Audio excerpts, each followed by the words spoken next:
Hi, Peace of Christ Lovers, welcome back to our channel. Kembali bersama saya Pastor Sarah hanya di The Real Pastor Sarah and the Prophecies, Pastor Sarah Reaction Channel. Kata hari ini, Sarah FM, Christ is my Lord God. Saudara, ini adalah lagu saya, berikut juga nanti saya ada lagu ciptaan saya sendiri. Jadi pastikan saudara tonton ini sampai selesai. Jadi ini adalah mimpi saya hari ini, malam ini. Tadi saya bangun jam 5 pagi ya, tentang banjir besar di mana-mana. Intinya Tuhan katakan, bersiaplah. Jadi ceritanya dalam mimpi gue ada di satu tempat. Itu rumah gue yang modelnya masih bentuk yang lama. Gue lagi ngobrol sama nyokap di dapur, lagi yang menghadap persawahan samping dapur. Gue dan nyokap sama adik-adik gue ada di dapur. Ceritanya saat itu mau acara gereja, acara Natal, tapi bukan tepat tanggal 25 ya. Saat ngobrol itu gue tiba-tiba ngeliat penglihatan. Nah ini masih dalam mimpi. Gue ngeliat ada air naik tinggi, deras pergerakannya ke atas, cepat banget tingginya. Tapi dalam penglihatan gue seperti bak ukurannya, tapi sepanjang dari ujung ke ujung itu seperti model bendungan gitu ya, sungai. Dan percakapan gue waktu itu ke adik gue yang mau ke gereja, adik gue bilang, kau nggak ikut ke gereja, Mpok? Enggak, gue bilang, kalian lah. Terus nyokap tanya, kenapa? Gue bilang, kulihat air naik, banjir pula nanti pas awak di luar rumah. Herannya penglihatan gue itu bisa juga dilihat sama nyokap sama adik-adik gue. Terus mama bilang, semoga lah enggak banjir itu. Gue bilang, iya ya, paling-paling pun masih 4 bulan lagi lah. Nah, waktu gue bilang gitu, Tuhan bilang, tidak, banjir besar akan terjadi hari ini. Itu hari ini, bersiaplah. Terus gue bilang ke nyokap, enggak mah, itu hari ini. Dan sekarang sedang akan terjadi. Adik-adik gue nanya, terus gimana? Aman nggak kami begini? Gue bilang, aku nggak tahu, tapi gitu kalian nanti lihat air mulai naik, segera lari pulang. Adik-adik gue bilang, ya udah kami pergi ya ma, kau nggak ikut? Terus gue bilang, enggak, nanti kalau aku jadi ikut aku nyusul aja. Dalam mimpi gue pergilah adik-adik gue, tinggal gue sama nyokap di dapur. Gue bilang, ma ayo kita bereskan barang-barang penting kayak dokumen untuk diselamatkan. Waktu membereskan itu semua, gue naik ke lantai 2 rumah kami. Di situ gue memanggil semua roh penguasa kegelapan di bumi dan neraka. Gue bilang, wahai para penguasa, hai kau roh kegelapan di bumi dan neraka. Sambil gue mengangkat kedua tangan gue ke atas dengan menengadah, aku memanggilmu, aku menyerahkan semua para musuhku ke dalam tanganmu, habisi mereka semua. Gue sebutin lah tuh namanya satu persatu ya. Lalu Tuhan Yesus datang dan ngomong ke gue pas di samping kanan gue, kenapa kau lakukan ini? Kau tidak perlu melakukan ini. Tanpa kau seperti ini pun bencana itu akan menghabisi mereka. Kenapa kau harus membuat dirimu berdosa? Ampuni mereka, dan kau tidak akan lagi mendapati mereka para musuhmu. Lalu gue ngeliat WhatsApp dalam grup-grup itu yang sudah gue tinggalin ya. Banyak ucapan turut berduka cita untuk anggota grup itu. Banyak mereka yang mati. Terus Tuhan sambil melihat gue dan mengangguk, dia bilang gini, itu yang akan terjadi karena mereka tidak bertobat. Lalu gue menurunkan tangan gue dan berkata, dalam nama Tuhan Yesus, kau semua setan dan roh jahat, enyah dariku. Terus gue bilang sama Tuhan, ampuni aku Tuhan Yesus. Terus Tuhan Yesus bilang, sekarang bersiaplah, bersiap untuk bencana yang besar. Lalu Tuhan mengalihkan pandangannya jauh di depanku dan aku memperhatikannya. Aku melihat semua, ya sejauh mataku memandang, itu cuma lautan, semuanya penuh air. Dan gue lihat gerakan air itu terus naik dan cepat. Terus gue bilang, Tuhan Yesus tolong selamatkan aku dan keluargaku. Kali itu saudara, gue benar-benar nangis. Lalu gue langsung turun dari lantai 2 itu ke bawah dengan sangat cepat. Terus nyokap gue bilang, mau kemana kak? Gue bilang, mau mengingatkan semua orang kalau banjir besar akan segera datang. Mama jangan kemana-mana, pokoknya di rumah aja, naik ke atas. Aku mau jemput adik-adik aku. Di jalan, gue memperingatkan semua orang yang ada di sana yang gue jumpain kalau ada banjir besar yang hanya dalam hitungan 1-2 jam lagi. Ada yang percaya dan segera pulang saat di toko, dan ada juga yang cuma ketawa. Di satu toko gue ditawarin payung besar dan sebuah cincin mutiara oleh pemilik toko. Awalnya payung itu sepertinya rusak, ternyata enggak, hanya bagian atasnya aja yang longgar. Dan itu ternyata ada sistem yang bisa dilepas tutup gitu saudara, bongkar pasang. Dia bilang kalau itu pakainya butuh sinyal dari atas, cincin sebagai koneksi seperti bluetooth gitu kayak untuk payung itu saudara. Gue bilang kalau butuh sinyal internet percuma dong kalau nggak ada kuota. Penjualnya bilang, maka itu pastikan dirimu penuh, pastikan yang kau punya itu penuh. Gue nggak pikir panjang, gue ambil payung itu ya. Gue pikir soal internet ya kuota gue selalu ada gitu. Gue coba bentangin, ternyata ngembang payungnya. Penjual dan asistennya nanya, kakak udah ambil cincinnya ya? Gue bilang belum. Cincin apa? Penjual dan asistennya saling pandang. Terus asistennya bilang, loh kok bisa ngembang? Itu harusnya pakai cincinnya dulu baru bisa. Aneh ya, sama kakak malah payungnya bisa dipakai walau tanpa cincin. Terus gue bilang, memangnya cincinnya kayak apa sih? Mereka pun ngajak gue ke satu kotak perhiasan dan pilih modelnya. Katanya, ini kak modelnya, terserah kakak mau yang mana. Terus gue pilih yang matanya mutiara. Terus gue tanya lagi, ini asli mutiaranya? Terus mereka bilang, iya kak. Gue bilang, pantas, bagus banget, pasti mahal. Penjualnya bilang sama kakak gratis. Payungnya juga kakak bawa aja. Lah gue tanya, serius? Penjualnya bilang iya. Gue bilang lagi, makasih kak, aku pergi ya, buru-buru mau jemput adikku. Terus pas di jalan HP gue bunyi, adik gue yang nomor 4 nelpon. Gue tanya, kenapa? Kalian di mana? Adik gue bilang, bukannya kau dari tadi nelpon aku berkali-kali? Gue bilang, enggak, ini aja aku baru pegang HP. Itu pun karena kau yang nelpon. Kalian di mana? Adik gue bilang masih di gereja. Gue bilang lagi, ini aku lagi jalan jemput kalian, keluar dari sana sekarang. Ayo pulang, udah mau banjir besar, semua air naik cepet banget. Adik gue bilang, ya udah, ini kami keluar. Gue bilang, iya keluarlah, kakak udah dekat gereja, kakak tunggu di luar, kita pulang sama. Lalu kami pun ketemu depan gereja dan jalan pulang ke rumah. Terbangunlah gue. Masih posisi tiduran di kasur, gue doa dalam roh gue. Gue bilang, Tuhan Yesus, kapan itu terjadi yang kau katakan hari ini? 1-2 jam lagi. Kapan itu Tuhan? Bentar lagi dong, sesingkat itu waktunya. Payung, cincin mutiara, apa maksudnya? Terus Tuhan kasih gue hikmat menjelaskan tentang payung itu bicara soal hubunganmu dengan aku. Tuhan, jika hubunganmu benar dan tetap, maka perlindunganku ada atasmu. Mutiara bicara soal karuniaku, anugerahku. Pegang yang ada padamu yang kuberikan cuma-cuma padamu, karena anugerahku lah yang akan menyelamatkanmu. Itu kata Tuhan. Gue tanya lagi, payung yang besar maksudnya apa Tuhan? Tuhan bilang mesbah doa, mesbah keluarga yang tidak hanya menyelamatkanmu tapi juga menyelamatkan seisi rumahmu. Terus gue nangis saudara, nangis sejadi-jadinya. Gue bilang, tolong Tuhan Yesus, ingatlah akan aku dan keluargaku saat bencana dahsyat itu datang, dan saat kau datang sebagai Tuhan dan Raja dan Hakim atas dunia.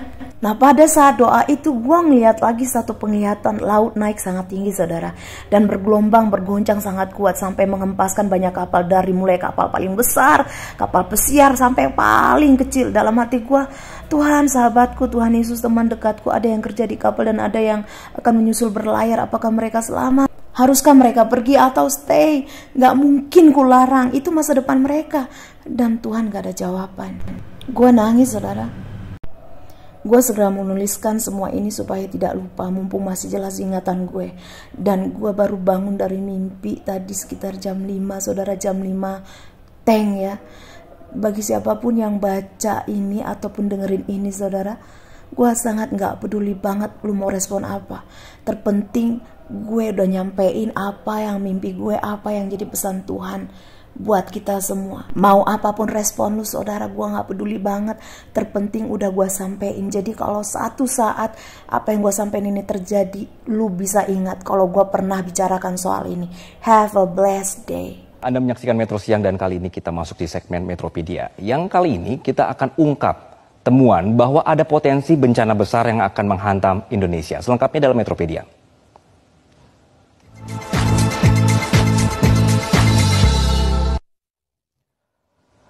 Pemirsa, sejumlah peneliti ini mengungkapkan bahwa ada potensi tsunami yang bisa setinggi 34 meter di Indonesia. Ini berarti prediksi ketinggian tsunami melebihi tsunami Aceh. Nah, ada penulis utama dari BMKG, Pepen Supendi, dari penelitiannya mengungkap bahwa potensi ini berkaitan dengan tingkat kegempaan yang tinggi, yang di dalam, serta juga di wilayah Jawa Barat dan juga Sumatera yang merupakan akibat dari pertemuan lempeng Indo-Australia dan juga subduksi di bawah lempeng Sunda. Nah, ini ada datanya di sebelah saya ini. Jadi ini ada temuan ya, pemirsa. Jadi ini benar-benar nyata, jadi bukan ada hasil rekayasa. Jadi mereka sudah berkumpul. Dalam penelitian ini terdapat sejumlah ahli kegempaan dalam negeri, ada Dwi Kora Karnawati, kemudian juga ada dari Tato Yatimantoro, dan juga Daryono dari BMKG, dari BRIN juga ada, termasuk dari University of Cambridge juga ikutan di sini, termasuk dari BNPB. Nah, sehingga penelitian ini sangat tidak main-main dan bukan sembarangan. Jadi tim peneliti ini memanfaatkan katalog data seismik yang bersumber dari BMKG, kemudian dari Pusat Penelitian Seismik Internasional, periode April 2009 sampai Juli 2020 untuk melakukan hypocenter gempa. Jadi mereka berkumpul. Kemudian hasil penelitiannya ditemukanlah bahwa ini akan ada celah seismik besar di selatan Jawa Barat dan Sumatera bagian Tenggara yang berpotensi menjadi gempa yang besar sekali, magnitudenya 8,9, potensi tsunami-nya adalah 34 meter. Ini tinggi sekali ya pemirsa ya. Nah, sebenarnya jika kita berbicara soal megatrust, Jika dilihat dari definisinya, megatrust ini adalah kondisi pecahnya batas lempeng yang terjadi di bidang kotak dua lempeng tektonik yang bertemu di zona subduksi. Nah, karena gerakan relatif lempeng ini yang tidak terbendung, tekanan terakumulasi di area dua lempeng tersebut dan akhirnya saling mengunci sehingga dilepaskanlah melalui gempa megatrust. Jadi ini ada kekuatan yang ditahan kemudian terlepas begitu ya. Sumber gempa megatrust biasanya ada di bawah laut pemirsa. Megatrust ini memiliki potensi menimbulkan tsunami yang karena ada pergerakan besar vertikal dasar laut selama gempa terjadi.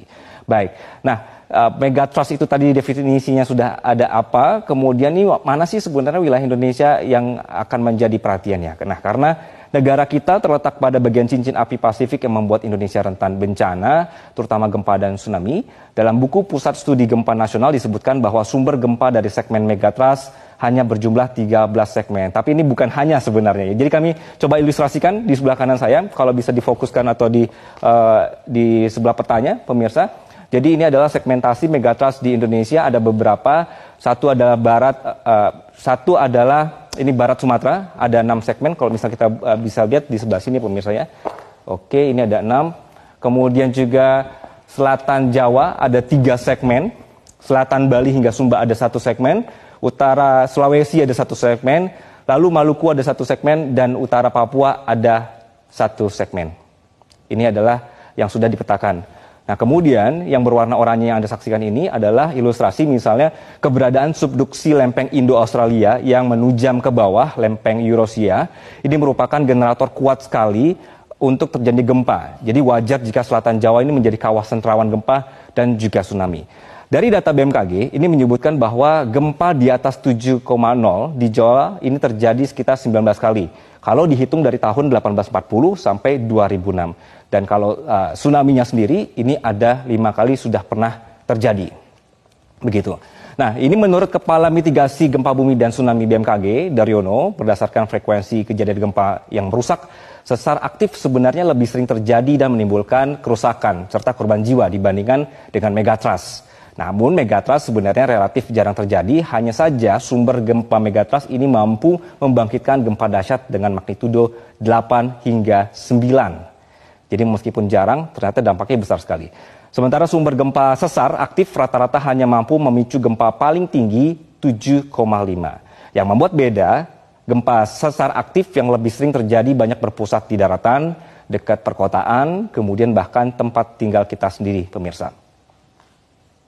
Begitu. Oke, jadi ini adalah potensi skenario terburuk ya pemirsa. Jadi bukan prediksi yang akan terjadi dalam waktu dekat. Sehingga kapan terjadinya ini tidak ada satu orang pun sebenarnya yang tahu. Untuk itu dalam kondisi tidak pasti kapan terjadi ini, kita semua harus melakukan upaya mitigasi.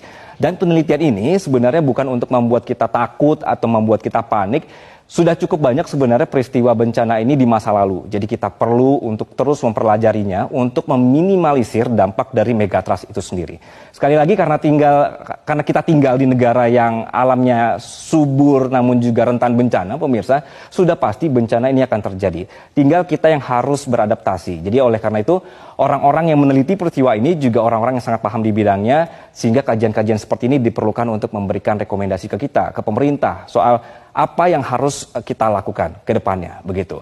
Nah, itulah kenapa setiap ada kajian seputar bencana, ujung-ujungnya sudah pasti akan membahas mitigasi bencana.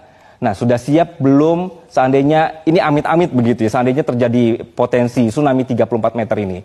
Nah, gunanya penelitian ini juga membuat kita punya rencana penanganan bencana. Namun apakah dari pemerintah juga siap? Kemudian juga bagaimana dengan pemerintah di daerah? Apakah sudah satu frekuensi soal penanganan bencana?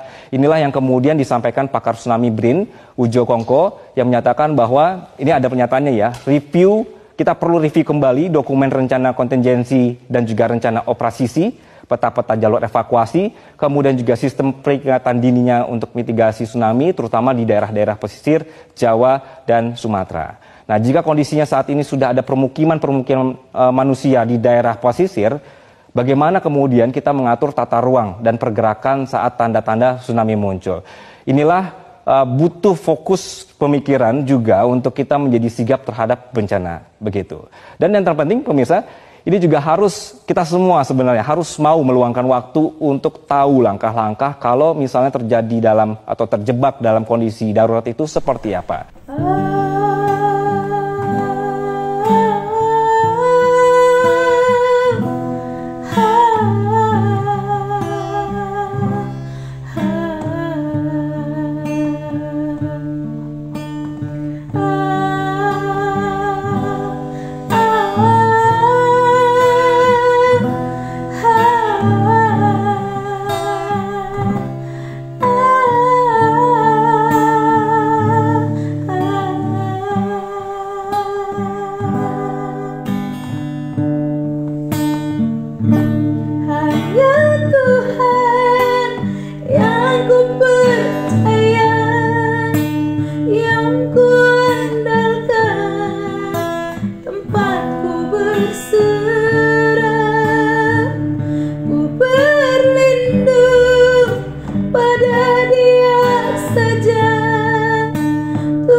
Dari hal paling ku benci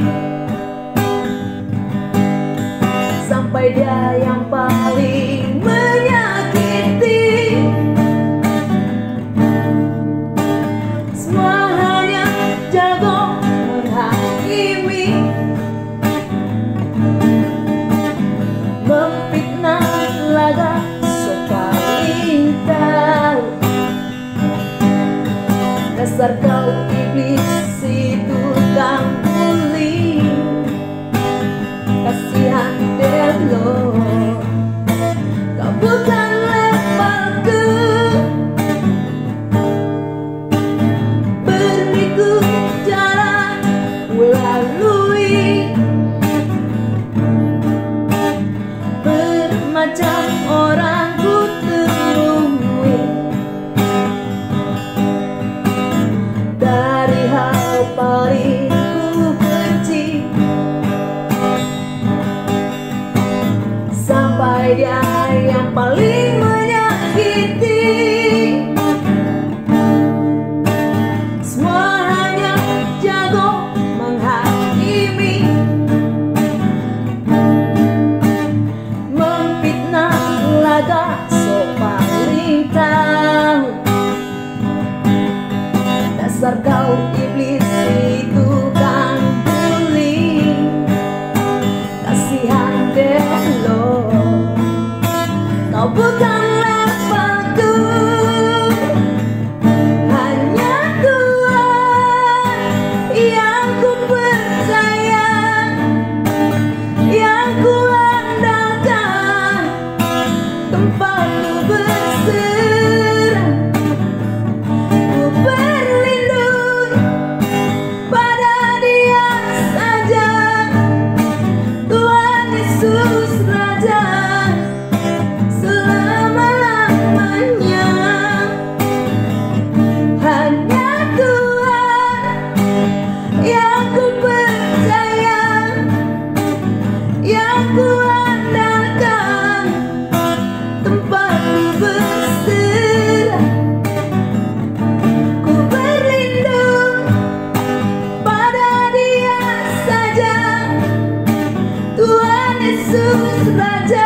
saja